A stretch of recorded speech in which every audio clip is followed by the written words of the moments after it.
Goeiemôre vriende, dit is voorreg om weer met u te praat oor die boek Openbaring. Ons is besig met die reeks oor Openbaring en ons het laasweek gekyk na Openbaring hoofstuk 1. Ons gaan hierdie week kyk na Openbaring hoofstuk 2 en 3. Dit gaan oor die 7 gemeentes van Klein-Asië en gaan ons vanoggend stil staan by hierdie 7 gemeentes en kyk hoe die Here met hierdie 7 gemeentes gepraat het, wat hy vir hulle gesê het en wat hy wil hê moet verander by hulle.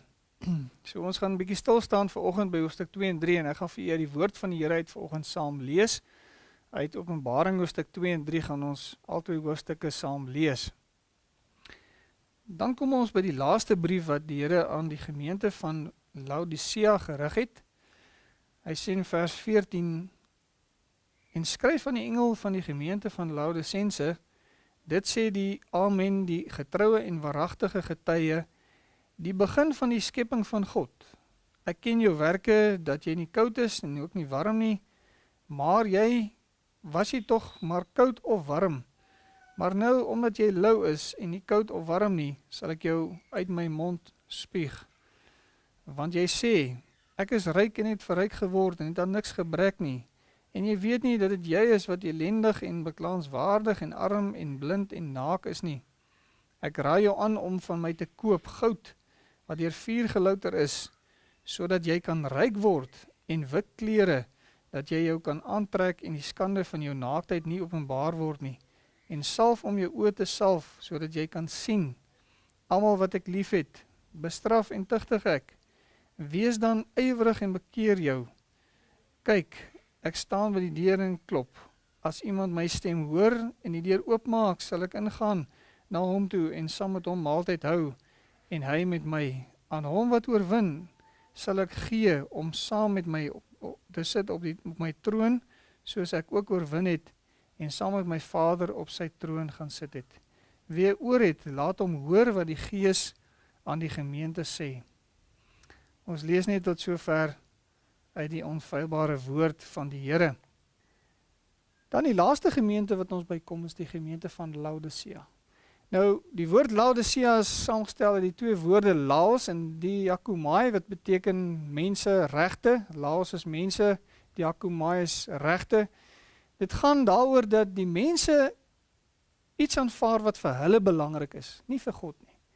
Hulle soek iets wat God by hulle kan inskakel, nie hulle nodig het om by God in te skakel nie. Die mensereg, dit wat die mens sê is aanvaarbaar, nie dit wat God sê nie. Soos 'n tyd van menseregte, dis die laaste tydvak waarin ons lewe, die postmoderne tyd waarin ek en jy lewe.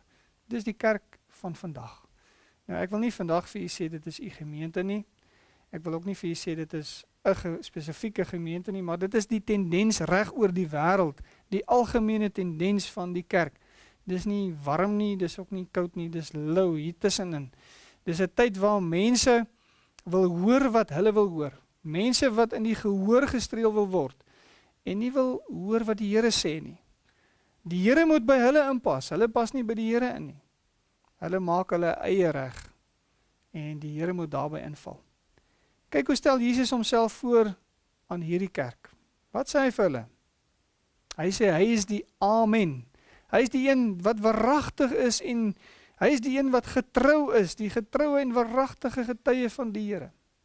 En daardeur sê hy, julle kan hom maar glo. Hy is God se waaragtige getuie.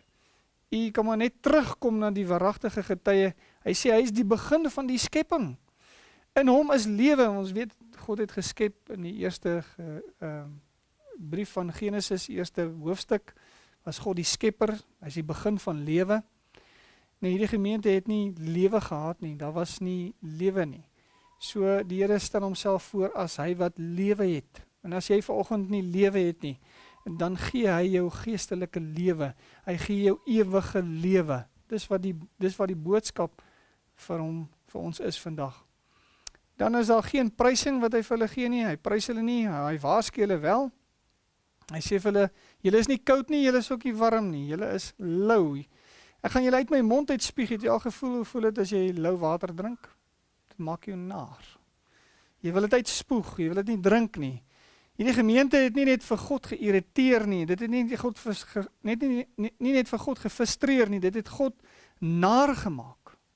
Dit wat hulle gedoen het, die godsdiens wat hulle beoefen het, het God naar gemaak. Dit het Jesus naar gemaak.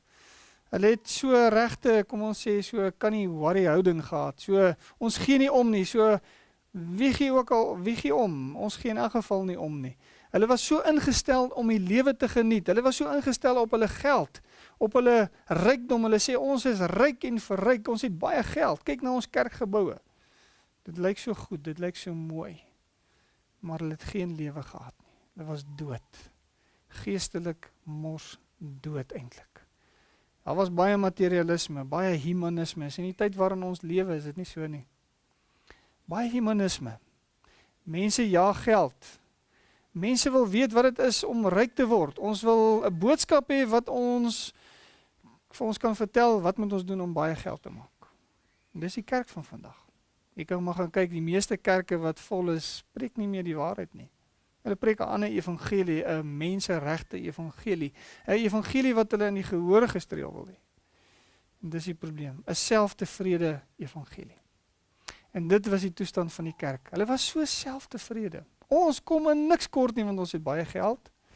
Ons het eintlik nie Here nie nodig nie. Ons is maar net deel van die kerk, omdat dit vir ons lekker is om daar te wees. Hulle het nie regtige saak nie. Die kerk moet nou aanpas by hulle.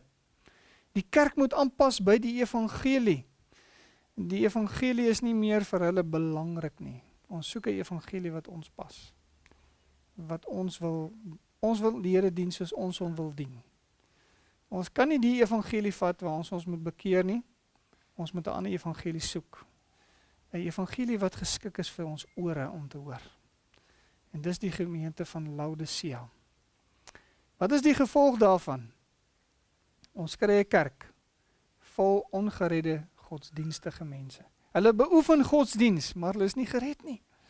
Hulle beoefen die rituele van godsdiens en hulle gaan al die emosies deur, maar hulle is nie gered nie.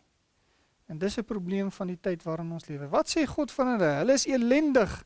Is daai woordjie wretched om 'n wrak te wees, arm, beklaanswaardig. Daai woordjie arm is om 'n bedelaar te wees, beklaanswaardig is om jammerlik te wees en om regtig waar elendig te wees. Blind, hy sê vir hulle is blind, verstandelik blind. Naak, sonder klere, ontbloot, hulle het niks. Hulle staan kaal voor die Here. Hulle is nie koud nie warm nie, maar lou. Ons weet koud is om heeltemal ongered te wees, warm is om waarlik gered te wees, om kind van die Here te wees, om deel te wees van die kerk van Jesus Christus. Maar lou beteken dit, dat ek speel godsdiens. Ek soek 'n godsdiens, ek soek 'n evangelie, waar ek nie regtig die evangelie verwerp nie, maar ek aanvaar dit ook nie heeltemal nie. Ek staan tussen die twee. Ek wil nie gered word nie, maar ek wil ook nie verlore gaan nie, ek wil hier tussenin probeer 'n weg vind wat vir my pas. Dis letterlik wat Matteus 7 vers 21 sê, nie almal wat vir my sê, Here, Here, sal in die koninkryk ingaan nie, maar hulle wie die wil van my Vader doen wat in die hemel is.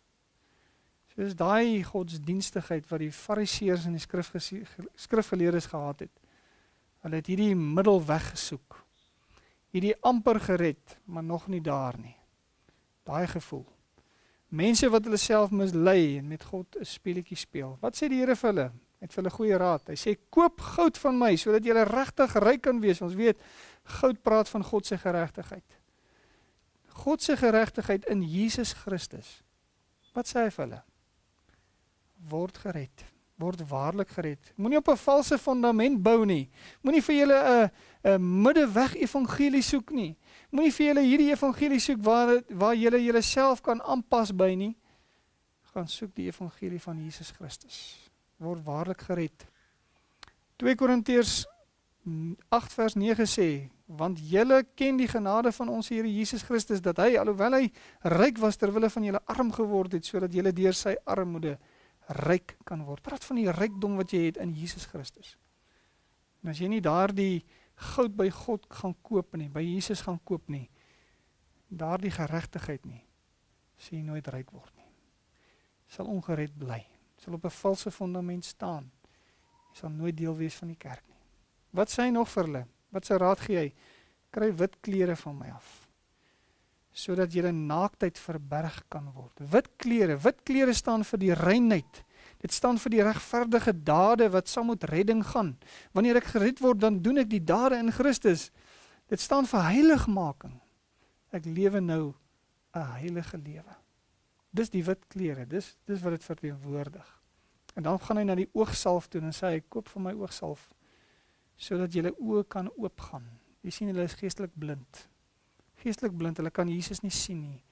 Hulle verstaan hom nie, hulle verstaan 'n valse evangelie. Sodat hulle die woord kan verstaan, want hulle moet geopende oë hê om te kan sien. Jy sien, die Here Jesus het nie verniet gesê in Jesaja 61, dat hy gekom het om die blindes se oë te open nie. Praat hy van die fisiese blindes, maar ook van die geestelike blindes. Hulle wat hom nie ken nie, hulle wat hom nie sien nie, hulle wat hom nie verstaan nie, hulle wat hom nie aangeneem het nie, is blind. En as jy vandag blind is, dan wil die Here jou red. Hy wil jou nuut maak. Hy wil hê dat jy by hom moet inkoop. Goud, salf en wit klere, sodat jy gered kan word. Wat is die uitnodiging wat hy vir hulle gee? En dis 'n uitnodiging wat hy vir jou en my ook gee vandag.